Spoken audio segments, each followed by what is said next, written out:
A very good day to you wherever you are in the world, tuning into this podcast series, The 5 Things You Need to Know. I'm Wren, and this podcast is brought to you in partnership with BritCham, Indonesia. As I made a pre-series vow not to waste any podcast time on what is information that is almost certainly known to you, meaning my bio, all about BritCham Indonesia, let's just crack on. I would like to say that our focus in this series is delving deep into my networks and sharing in a way that taps into the assets of 27 years of time served in Indonesia and nearly 17 years completed in supporting business strategies around market access to this incredibly dynamic archipelago. There's only one lecture point from me. If Indonesia is not on your radar, it must be because you've already researched it and ruled it out. Otherwise, stick with me. And this series can build into a compendium of invaluable experiences. And so it gives me a great deal of pleasure to take this opportunity to introduce you to David Butcher. David has been in Indonesia now a few years. He is the principal of the British School Jakarta, or BSJ, as we now all familiarly know it. It's no coincidence that we're here today because BSJ is coming towards the end of its celebrations of its 50th anniversary. A 50th anniversary that had a very, very prestigious guest, and we'll talk about that during the course of this particular podcast. But as mentioned, these podcasts are about providing our viewers with an opportunity of listening to 5 things that they really need to know. And these can be things about business, developments in Indonesia, things that influence decisions about coming to Indonesia, perhaps very important in the executive context. And all of it with a mind to the fact that Indonesia is set to become the 8th largest economy in the world over the next 8 to 10 years. David, let's begin with this 50th anniversary. I'm sure you need more than a few minutes to chart and give us highlights of the 50 years. Wow. But if you had to home in on 2 or 3 absolutely unforgettable milestones Sure. For the school, what would they be? Chris, lovely to see you. Lovely. Thanks for coming down to Bintaro and see the school. And you've seen the new frontage that we've got as well. So 3 takeaways from our 50th year. The first one obviously will be the Duke of Edinburgh, the day we had with him in October last year, and your support and the support of the International Award in Indonesia to help shepherd that process for him to come. It was a welcome back for the Duke because he actually opened the school back in '74 down here in Bintaro. So that day was very well choreographed for us to work with the International Award in Indonesia, to have some of the awardees come up and be presented with their gold award on stage. I thought the speeches were amazing and gave that value added as to the essence of what the award does anywhere globally. And for us to host it in our 50th year was really quite special in the fact that it was a good day. We had football and Man City and the show in the theatre. So that was a good one. I think we broke the world record for a dance halfway through the year. So That was another part of our celebrations. And that was what we took out to the community. What could we do differently? And so we did this huge sort of flash mob dance on the rugby field with literally the whole school out. And that was a record-breaking moment. But again, it was the essence of the community and bringing everybody together. And then we finished it off in June with a gala dinner for the last academic year. And again, that was a really special night where we had a former student host it for the evening. We had a lot of music and dance from Indonesia and from the school itself. So all the time, you know, the school's 50 years old, which is a great achievement, but a country that's nearly 80 years old shows the depth of where we've been in coinciding with Indonesia. So we've always tried to make sure that we blended it to this wonderful country. And then we finish next Sunday with our famous country fair. We've moved it back because we didn't want the gala dinner and the country fair to be too close. And actually, having the country fair in September with all the new families, we had 200 new students come in this year. So for them, it's going to be a great event. Our beautiful campus, 44 acres. It's going to be completely full. There's so many different things going on. So we do welcome anybody to come down. It's going to be a fantastic event. We've got G-Pluck playing, the Beatles, a tribute band, and a whole host of things going on. So look forward to it. You're more than welcome. I think you're coming anyway, aren't you? We are indeed. It wouldn't be an occasion without BritCham's presence, Of course, would it? of course. Eh? David, thanks for that. I mean, you talk with great excitement about the 50th anniversary year, and you mentioned welcome to Bintaro. There are lots of people that are watching this podcast that will not be aware of the fact that pre-early 90s, British School Jakarta wasn't called that then. Yeah. And it wasn't here at all these acres and acres that it's now very proudly sits on here in Bintaro.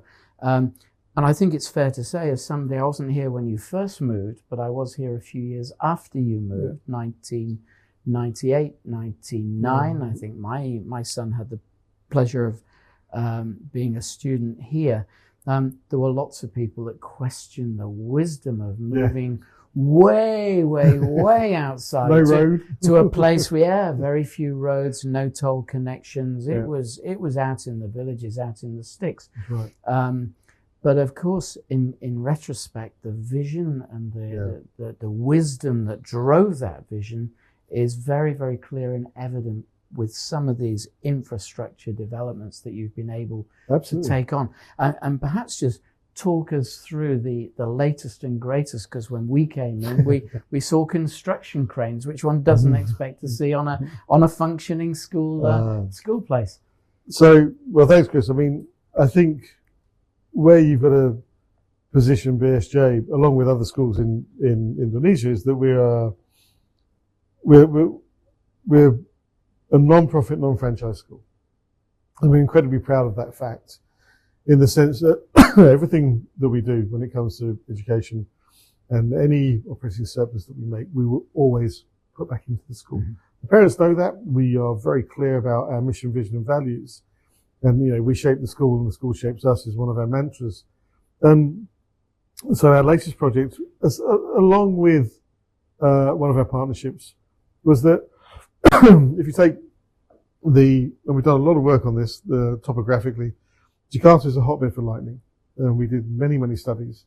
And so it curtails our extracurricular program in sport, but also our PE program as well. So we looked at what we had in terms of positioning of potential covered areas, and the AstroTurf at the front was the most viable. So we're in construction. We are building a covered stadium of a football pitch, which will be 100 meters by 60. So I think it's virtually FIFA approved, and we're going up to 16 meters.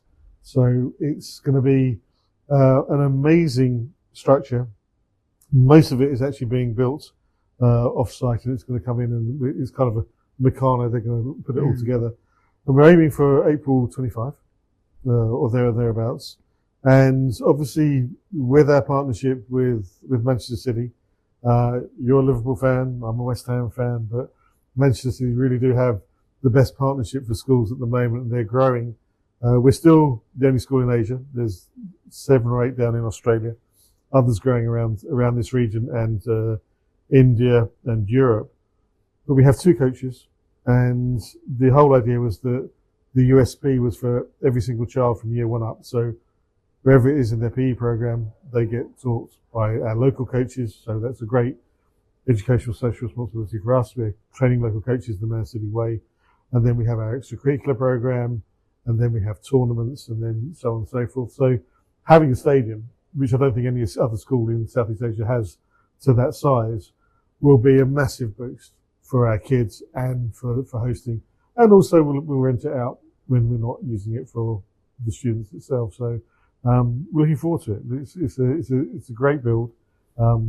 It's exciting times. And then behind that, obviously, we've got strategies for other buildings as well. And it isn't just sport that's been developed recently. Performing arts, you've got your theatre and so on. I mean, obviously, when parents are considering the return on the investment of going to a top school and you know, let's an elephant in the room, this is an elite facility, and with it comes a significant ticket as well in terms of the investment of parents. They obviously are investing in the academic side of things. They probably have foremost in their minds, they're thinking of top universities around the world. We would always hope that they would be British, but not necessarily so. But what about the extracurricular options, and to what extent do you feel that parents buy into that as being an integral part of the entire education? Really good question. I think I'll go up, and it says purpose to blend holistic education with tradition and modernity. And that was something that we changed about 4 or 5 years ago. And what we felt was that as a school, we've got to be true to our mission and vision. What does it look like? Well, we know that we've established over the years, when you look at Southeast Asia, you look at, say, organisations similar to BritCham, say for BISIA, the Federation of British International Schools in Asia. We are highly regarded in that circuit, along with all the other good schools. And there's 100 schools in there. I'm lucky to be on the board of BISIA. But then you go for the reach globally. And if I turn it around, I knew about BIS as it was then when I was in Brazil. And the reputation of the school is global. And I think what we've done over the years is we've been authentic in being able to get our students into whatever university they want. Yes, we've got the high flyers, but we've also got people that want to go to certain courses and whatever. And our university provision is such where we really do work with the families and the students to make sure that we give them every opportunity to go wherever they want in the world. And it's Brendan is still very high up. And I think, you know, when I'm really proud as a head of school that we get 12 offers from Imperial. Now that's pretty unheard of. So that shows that university has a real vested understanding of a BSJ graduates. Around the world, we're doing really, really well, particularly in the US. I went to the US. I actually met with some of the top schools on the Eastern Seaboard. And that was a fact-finding mission. And really, university, what we're looking at is this holistic education and the sustainability and what we can bring to the students so that they can they can explore. You don't have to be a leader. You just have to do something. You have to do it well. You have to show progress. That's what universities, I think, are really looking for across the board at the moment. So our provision is to make sure that you have USBs, and City was one, the way that we use our campus, the way that we want to give back to Indonesia. I came in August 2018, and if you remember, that was the earthquakes had just happened at that point, Sulawesi. Now we filled an aircraft carrier within about a week without any of us asking. It was in the DNA of the school. We go down to Yogyakarta, we help build houses for Habitat for Humanity, which I think is a great organisation. We don't have to try. In other countries, in other schools, I've had to really work at that part of the of school life and service, as it were. So I think it's really ingrained in the school, and you want that blend. We don't want to marginalise the academics, and we won't, but we also want to offer as many activities. Guess how many activities we have a week at the school now, from KG up to year 13? Have a guess. Am I being scorecarded here? Yeah. All right. 20. No. 200. Oh, sorry, I missed the noughts. I missed the last noughts. 200 activities a week. Wow. And when you come in, I get in at 6:45 in the morning. The tennis players are playing. The swimmers who have been in for an hour. They are serious squad there. And then you've got after school, we've got We Will Rock You. We've got someone who was in We Will Rock You coming out for 2 weeks to give that expertise. And we're hosting that in November, or early December, I think that is. Got a great facility. I wish we used our theatre more. I wish we had people coming out more. David, you talk with great passion about these sports, and people are engaged early in the morning. Just a quick one for our viewers here. Which is your favourite sport early morning? Early morning. I actually swim at 5 o'clock. Okay, fair enough. I do swim at 5 o'clock every morning. So yeah. All right. Not with the kids because they're far too good.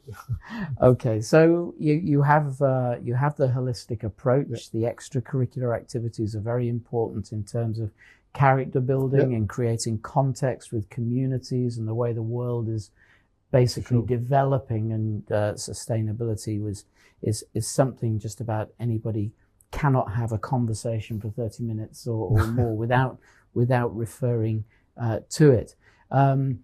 You also mentioned the relationship with BritCham, or you alluded to the relationship with BritCham, and I think in some respects there are similarities in terms of the vision and values that your organisation has, and the British Chamber also has. In terms of, it's not just about making money, it's very much about purpose on our side. Mm-hmm. It's about, as you have mentioned, integrating into a national vision that the country has. I think you're also alluding to that sense of we are guests, and we respect the fact that we are guests in a host country. Yep. And there goes the sense of usual responsibility at times, like, for example, you mentioned the earthquakes and so on, and all communities got around to it. And from our side, I mean, obviously we provide business development support, regulatory support, and so on to those involved in the education. But for us, our main mission now, it relates to making sure that our members have a very well-stocked pipeline of top talent that is coming back to Indonesia to take advantage of the opportunities as the country continues to go forward. The middle class develops, more of the wealth trickles down, the energy transition accelerates, Indonesia goes further up the value chain, and so on. So here is something that I'm going to couch in a way that, there are some people that say facilities like this prepare students to go off into the world and perhaps not come back and contribute to this wonderful host country, or in the case of some of your students, their home country. What is your sense on people that have that feeling? I think it's a little bit fixed mindset, bit stereotypes in terms of a mental model. And again, this is where I was really fortunate. When I went and I met some alumni, in fact, I was lucky. In 3 of the universities, I was taken around by alumni, and you get a better sense of how it is for us and how it is for them moving to the other side of the world and integrating into a new community and whatever. And I was talking to one student, and I said, "So what's your career path?" He said, "Yes, sir." He still called me sir, which I thought was nice. He said, "Going to go to got an internship in Tokyo. I'm going to go. Got a job lined up in New York banking. I'll do that for 5 to 6 years, and then I'm going to come back. I'm Indonesian. I'm going to come back to Indonesia. I'm going to get married and I'm going to send my kids to BSJ. Oh, thank you very much." the vast majority, and we've certainly sensed this, we did 5 alumni gatherings this year, and there is that sense that those who are Indonesians who studied at BSJ are grateful for how we educated them. They have been very, very fortunate in many ways, but they still want to give back to this country. And I think our responsibility elevates at that point, that we are cognizant of the fact that we are really shaping the future in many ways, because the next generation, the generation after it, are actually here at the moment. So you go back to values and the value propositions that we want to give in, that we want to teach on a daily basis. And that's why our academic framework is really one that is inquiry-based, is curious, knowledge is founded upon, but then it's kind of discernment in many ways, taking that knowledge and putting it somewhere else and learning how to use it. So I think we're very proud of what we do in that regard, and I think we need to do it better for the future. But certainly, I feel that we're very, very grateful for BritCham through the pandemic, and prior to that, and we've always had that positive relationship of being two bastions of Britain within Indonesia. And I still think we can collaborate more in the future, particularly with universities and so on and so forth, and with businesses. Businesses need to know that we exist in the city. And you talk about the two Britishes there. There is also a thought that BritCham is just British businesses, right? And in fact, I do recall that one of the first things that I did 16 or 17 years ago was to remove the need for Britishness to be a member of the British Chamber. Instead of simply, you can look at the value proposition, and Absolutely. If you want to join this international business community, you're very welcome, provided you're legitimate. And I think schools and the development of BIS and its communities have also either mirrored or reflected also through changing demographics. Absolutely. The nations that now comprise your entire community here have indeed changed. Would you like to just share how they've changed, the extent to which they've changed? Yeah, the watershed of the pandemic, we lost 200 pretty much overnight. The vastly Western expatriates. They're starting to come back. We've noticed this year, for this year's entry, we've had more applications from the West coming in, which is nice. We also have South Asian is on the increase. Indonesian, Korean, Japanese are all in there. But in total, we've got 50 nationalities. So 50 across the board. Again, I think that mirrors what you're saying about it's a British school, but we actually welcome everybody because of the educational provision that we're a service industry, so what we provide. So I think that we've been attuned to that. I think we've increased our second language English provision to accommodate so that they can, a child who may be very, very bright, but the English is slightly low, then we will upskill them in that area to make them feel more comfortable in the school. And so we're mindful of the model that we've got and how to refine it and tune it to what is the next 10 years. And, the country's always going to change. We know the country's always going to change. We've got a new government coming in. So interesting times at the moment. Interesting times indeed. You mentioned Manchester City.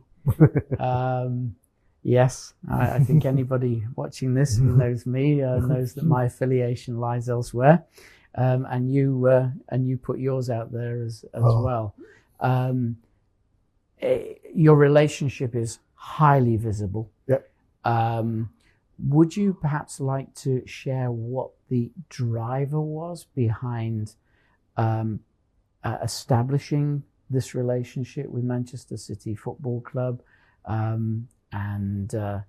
suppose it's reasonable and fair to say they represent the iconic brand at the moment, the standout brand in English Premier League football. Yes, I'd go as far as to say that it's the CFG, it's the City Football Group, so it's not just Man City. I'll come back to that in a minute because we're going to Melbourne in December. We felt that coming out of the pandemic, we wanted a USB, but we were also really mindful of health and the fact that our students have been, struggling with a lot of things when it came to physical fitness and whatever.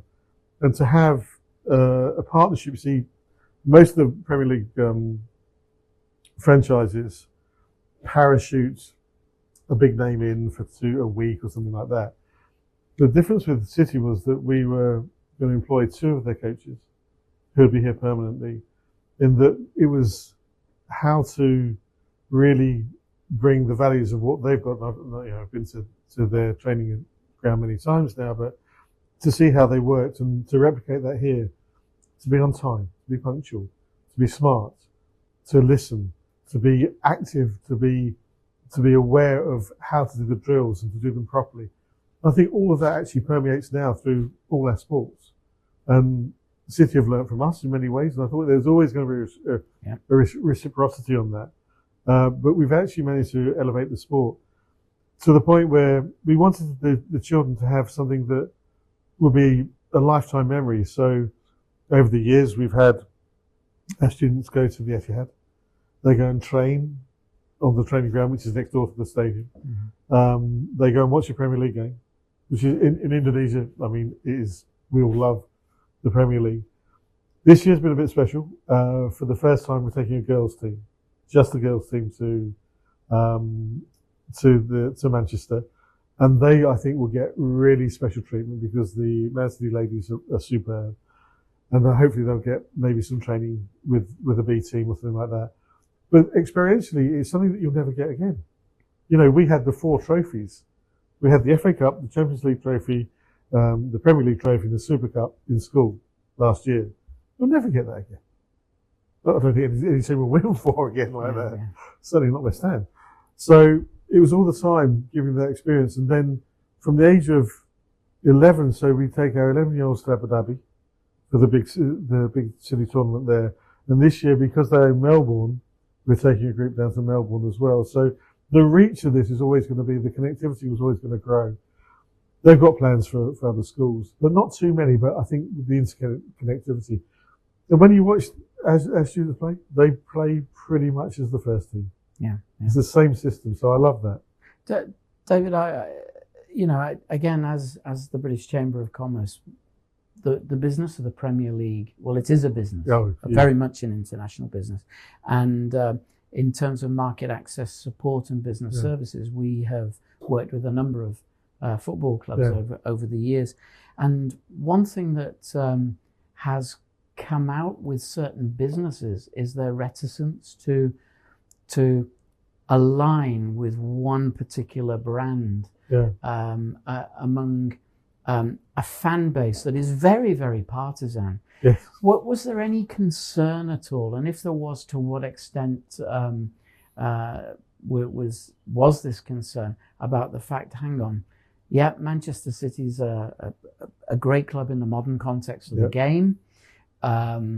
However, there are other excellent clubs as well. And are we doing the right thing in hanging our hat with one particular brand?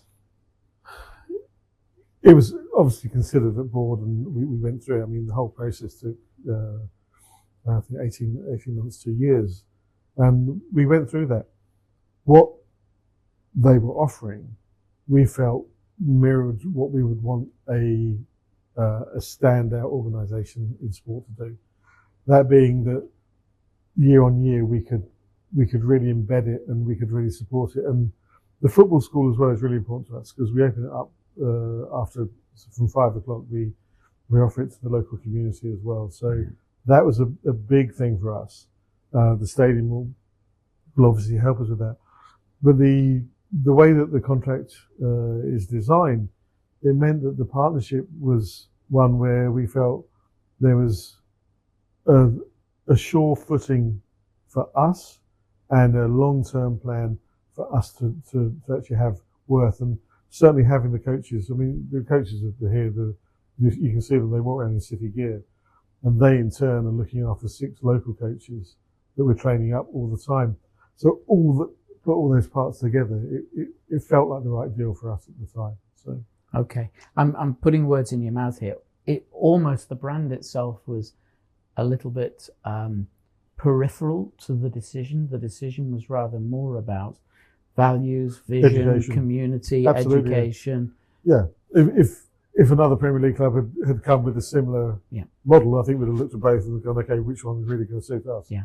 The other models that we sensed were franchises, third parties, not for us. Yeah. Okay. You mentioned the pandemic 2, maybe 3 times. Yeah. We use the word sustainability. Another word that keeps coming into business is resilience now. Yeah. How did you guys cope with what the pandemic brought in terms of the disruption? And I'm asking you to be really honest here. Were you ready for what was needed? Yeah. And if you weren't, how might what your experiences have been changed how you are doing your resilience planning for the future? Yeah. Because we are in one of those countries. Yes. Things happen. I mean, this was global pandemic, but we're in a country where things happen, right? Yeah. Okay. The story was that we knew it was getting close to closure in March 2020. And I remember that we were getting clear signals from government. We were, you've got to understand that we're in a different province. So we were working with that. We were working with the Ministry of Education, and then a lot of it was Jakarta as well. So, and I remember saying to the senior leadership team, right, we're full on, we're going to lock down. I remember someone saying to me, do you know what's going to happen? I said, yeah, I'm pretty sure. I said, do you really know? I went back to my heads of school and said, what is it going to look like? And how are we going to do this? 3 days later, I got a call saying, go to the primary sports hall. And we had about 120 parents on iPads. And that was an absolute godsend, because that showed that where we needed to go. And we actually got, from a community point of view, I think we started pretty well. What we did throughout the time that we were locked down is we were synchronous the whole time. We never turned off. We kept Jakarta time the whole time. We worked really, really hard with faculty to make sure that they were able to teach to the best of their abilities. We're a good tech school, so that was a real positive. And I feel that everything we got into a pattern of play that every 6 weeks we would just refine how the learning was, whether it be in primary or secondary. There was something that hadn't been working. We said, okay, and then we put the communications out. It was a real eye-opener for us for comms. I think our comms improved dramatically because we had to. Because 1 week we were going like this, 1 week we could be coming back to school, then we weren't coming back to school. And I think that it brought us a lot closer with the province of Tangerang Selatan and the Ministry of Education there. I'm very grateful for their support, and the Ministry of Education in Banten and the central office, because we wanted to work with the country. We wanted to understand how we could do it better. And we actually helped other schools as well. And I felt that was a real pivot of people understanding BSJ in a much better or much different light. I think people have seen us as this sort of this school that was, a bit different and a bit not involved with the country, whereas what we came out of was a school that really does value everything that was happening then to work with, and it was to power with and not to power over in many ways. To this day, I mean, I'm off this week. I'm doing a little session for the Association of National Private Schools on transformation in education. One of our colleagues has just been, or just about to be appointed for SPCAR PSSI as the chair for 3 years. So it shows that we've kept that momentum going and that capacity building to support the educational model in Indonesia. SPCAR is a big model. It's a big group of schools. So we're very proud that we can support in that way. Okay. David, we're sort of coming to the end, and no. We can always do a part 2. The end for now. Now. Yeah. You mentioned you've been here since 2018. I have, yeah. Again, I think it's fair to say that most ambitious expats would perhaps not stay too long in any one country, which means you probably have plans to spread your wings further still. At a personal level, Sure. what would you like to leave behind as your legacy for the British School Jakarta? I think the whole wellbeing program that we brought in and the science behind wellbeing that we've invested in. We now have a head of wellbeing who sits on the senior leadership team. She's a great addition, Andrea Downey, who is world renowned in this field. And I thank the board, particularly chair of the Board of Governors, who really has supported these initiatives, in the sense that wellbeing is fundamental to any generative social field. The school is exactly that. It's a community. And really the science behind it says that if you actually get a teacher feeling better about themselves and that they can do their job better, then the impact of that on the student is that they're going to learn better, so that their knowledge is going to be better, so they can be more successful. I mean, that's as base level as I can bring it. We have been really lucky, or maybe we've created our luck, in that we've had some world-class partners come and help us on that journey. So it really let us go now. We can nearly fly on our own, I think, because we've got Andrea here.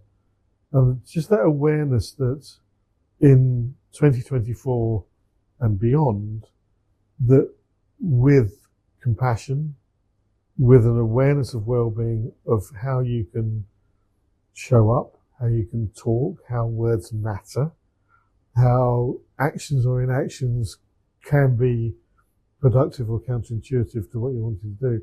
And I think that changing the mission, vision and values of the school to reflect that was a strong statement. So to lead that has been an absolute privilege. And the school is one, I mean, this is my 7th year, and the school is one where it will do what it says it's going to do. It doesn't shy away. And again, I'm very, very lucky that I've got a very strong faculty. I've got a very positive relationship with my boss, the chair of the Board of Governors, and the chair of the Council of Trustees as a yayasan here.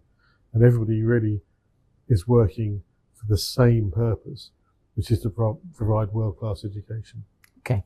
So we've been, I would say, a little bit micro in our conversation. We've been very focused on the British School Jakarta, which of course this is where we are, and you are the principal. Sure. But you are a piece of the education jigsaw puzzle of Indonesia. I'd like to get some closing reflections now on how you see the education space in Indonesia developing in future years.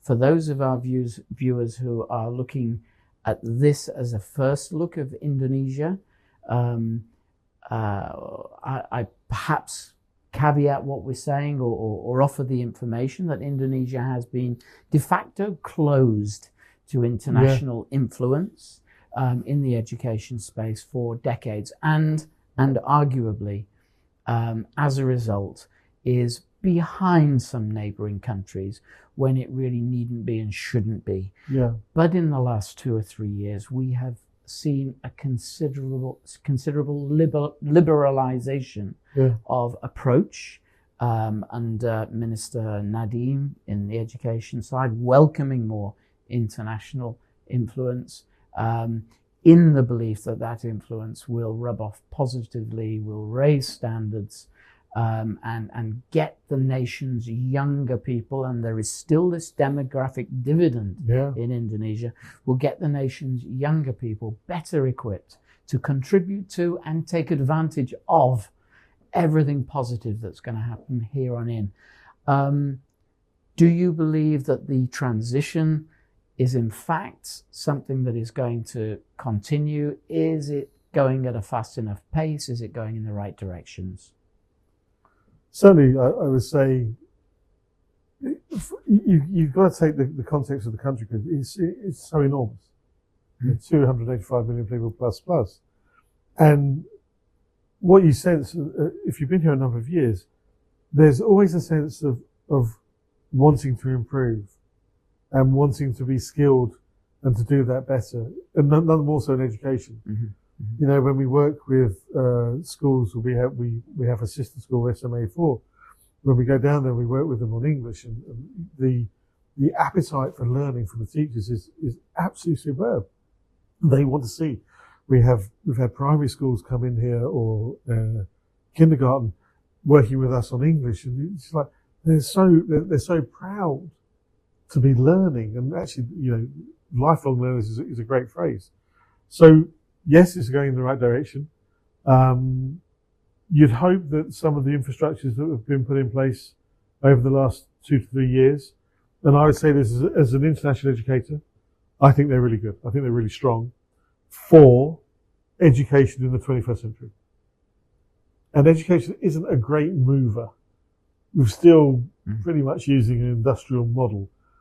You can bend that model and you can do things within the model if you have that spirit of saying, okay, well, we've got to try something a little bit different. We've got to try, and this is a young country, and there's a lot to be had from what's gone in.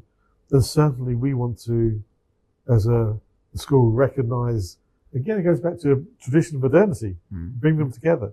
You can't lose sight of what Indonesia is and has been, but you can also have you've got to have that foresight and proactivity going, okay, the students actually need this type of learning at the moment. So one would hope that the positive path that has been set will continue in the future. But we will support in whatever way we can. That's one of our remits as a school. David, thank you very much for joining me today. I would just like to close by picking up, I think, what I understand to be the impacts or the meaning of some of the areas that we've covered in this conversation. Certainly for international expats that are out there in whatever countries in the world, contemplating Indonesia as a next step for your career, there are excellent facilities out here. And if you are family oriented, then Indonesia can provide absolutely first world plus of everything that you would wish to have and matching the expectations for your family. I think also it is worth us noting that although an organization like the British School Jakarta, yes, is populated with many privileged people, it is an organization that and its communities that are very much focused on values, and it's those values that drive the success going forward. In particular, supplement the academic success that almost certainly will be attained by the students. If anybody's concerned that the Indonesia with its it is the largest Muslim population in the world, at somewhere there or thereabouts, 85%. If anybody's concerned that there is a lack of cross-culturalism in this country, then somewhere like the British School and all its different nationalities, 50 David mentioned, and I'm sure that all the different spiritual options are represented also, certainly underlines and endorses that the environment that Indonesia offers is extremely cross-cultural and very mature, and perhaps even leading in a global context. The fourth point that I would draw out of this, that this school continues, as David mentioned, it's not for profit. So where there are surpluses, those surpluses are used as part of a strategic plan to invest in the future, to invest for better, for the good of the immediate community and also the communities that they touch. That continued investment is a huge endorsement also in the belief that Indonesia as a nation is on a trajectory that is indeed going to take it to one of the most influential countries in the world, in not just a business context, but also geopolitical context as well. And my final takeaway from you, David, is your comments regarding the developments of the attitudes, policy from the powers that be in relation to education, and the recognition that change is perhaps a little bit overdue. It is embarked upon, and it is recognized, therefore, that education is a major bedrock of the soft infrastructure that needs to develop for everybody in Indonesia to benefit from all of those opportunities. With that, it's been a pleasure to be here. It's been a pleasure to be a part of the final few days of your 50th celebrations. Those who are able to get to watch this before September the 8th, please do become one of the several thousand people in the footfall for the great British School Fair that's happening here on Sunday the 8th. If you want to know more about the British School Jakarta, you want to know more about the British Chamber, then please just keep an eye on our channels, because we have been organisations that share that British name and have been connected for 20 or 30 years or more. Indeed. Thank you. Thank you.